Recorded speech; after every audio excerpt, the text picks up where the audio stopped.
Hello student, नमस्कार। Summary of the lesson a letter to God. कक्षा 10 की English की जो बुक है, टेक्स्ट बुक, उसका एक लेसन है। पहला लेसन है ए लेटर टू गॉड, बहुत ही इंपॉर्टेंट लेसन है। उसकी समरी, सारांश उसका लेकर के हम आपके लिए उपस्थित हुए हैं। इंग्लिश टू हिंदी हम इसको सरल भाषा में बताएंगे, आराम से बताएंगे, आसानी से बताएंगे। अगर आप इसको पूरा देखते हैं इस वीडियो को, तो आपके लिए बहुत ही उपयोगी होने वाला, बहुत ही यूजफुल होने वाला है आने वाले एग्जाम्स में। देखिए summary. Lencho was a poor farmer. Lencho एक गरीब किसान था। He depended on his crops for his livelihood. वह अपने लाइवलीहुड मान रोजी रोटी के लिए, जीवन यापन के लिए अपनी फसलों पर निर्भर था, अपने खेत पर निर्भर था।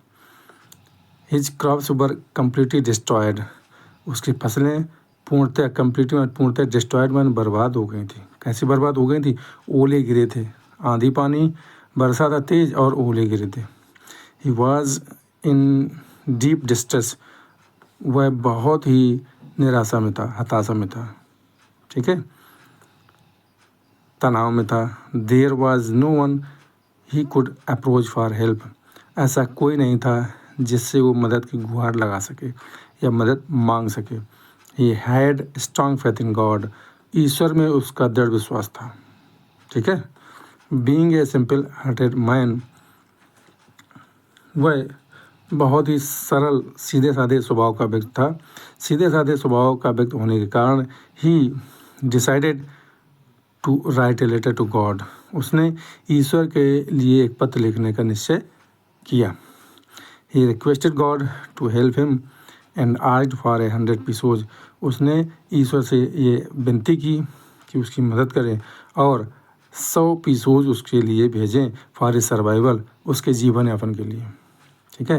भगवान से उसने प्रार्थना की। उस पत्र में लिखा कि हे ईश्वर, मेरे लिए 100 पीसोज भेज दो ताकि मैं अपना जीवन यापन कर सकूं 1 साल के लिए, जब तक कि अगली फसल ना आ जाए। The letter reach the post master. वह जो पत्र उसने लिखा डाक खाने में डाल दिया। उसको डाकपाल ने ले लिया अपने हाथ में, उसको डाकपाल ने लिया। And he wished that he had the faith of the man who wrote the letter. और उसने उसको पढ़ करके तब समझा कि जिसने पत्र लिखा है ईश्वर के लिए, उसका ईश्वर के प्रति कितना दृढ़ विश्वास है। काश मेरा भी विश्वास ईश्वर के प्रति इतना होता जितना कि इस पत्र लिखने वाले का है। He decided to help Lencho. उसने लेंचो की मदद करने का निश्चय किया।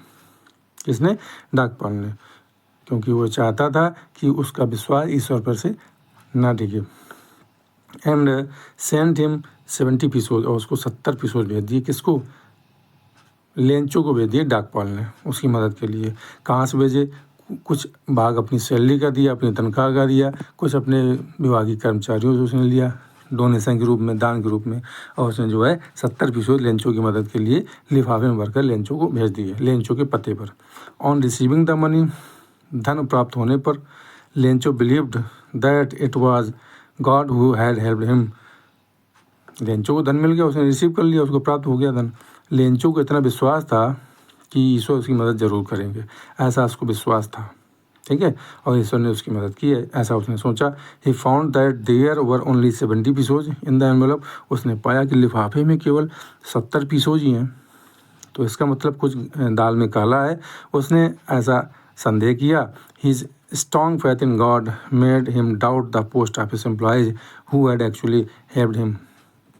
ईश्वर पर उसका दृढ़ विश्वास था, इसलिए उसने ये सोचा कि भगवान ने तो 100 रुपये भेजे हैं, लेकिन मेरे पास केवल 70 रुपये पहुँचे, 70 पीसोज पहुँचे, या रुपये मान लीजिए या पीसोज मान लीजिए। जैसे अपने यहाँ रुपये चलते वहाँ पर उसके यहाँ लेंचो के यहाँ पीसोज चलते थे। तो भगवान ने तो 100 पीसोज भेजे हैं, लेकिन 70 पीसोज मेरे पास कैसे पहुँचे, 30 कहाँ गए? तो ऐसा उसको संदेह हुआ कि डाक खाने के कर्मचारियों ने ही 30 पीसोज उसके चुरा लिए हैं, जबकि एक्चुअली हुआ ये था post office employees who had actually helped him. Post office के एम्प्लॉयज़ ने, कर्मचारियों ने ही उसकी वास्तव में मदद की थी, ठीक है। तो उन्हीं पर उसको डाउट हो गया, शंका हो गई, संदेह हो गई। और उसने बाद में भगवान से अगला पत्र लिख कर प्रार्थना की, हे ईश्वर, अब की बार जब 30 बचे हुए पीसोज मेरे पास भेजना तो डाक खाने के द्वारा न भेजना, क्योंकि डाक खाने के कर्मचारी क्या हैं? बंच ऑफ क्रूक्स हैं, बेईमानों के झुंड है। ये बेईमान है। आपने तो 100 रुपये भेजे, लेकिन मेरे पास मात्र मुझे 70 रुपये मिले। 30 रुपये इन्हीं डाक खाने कर्मचारियों ने चुरा लिए हैं। 30 पीसोज, ठीक है।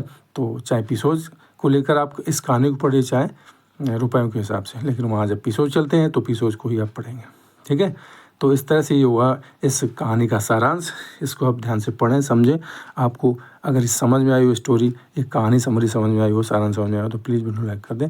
ये कहानी और समरी आपको निश्चित ही अच्छे नंबर दिलाने वाली है आने वाले एग्जाम्स में, ठीक है। इसको आप पढ़ेंगे तो इससे जुड़े हुए जितने भी क्वेश्चंस होंगे, चाहे शॉर्ट आंसर हो, चाहे लॉन्ग आंसर हो, चाहे करेक्ट स्केच हो, आप आसानी से लिख लेंगे। तो चलिए मिलते हैं अगली वीडियो में, तब तक नमस्कार, जय हिंद, वंदे मातरम। Thanks for watching.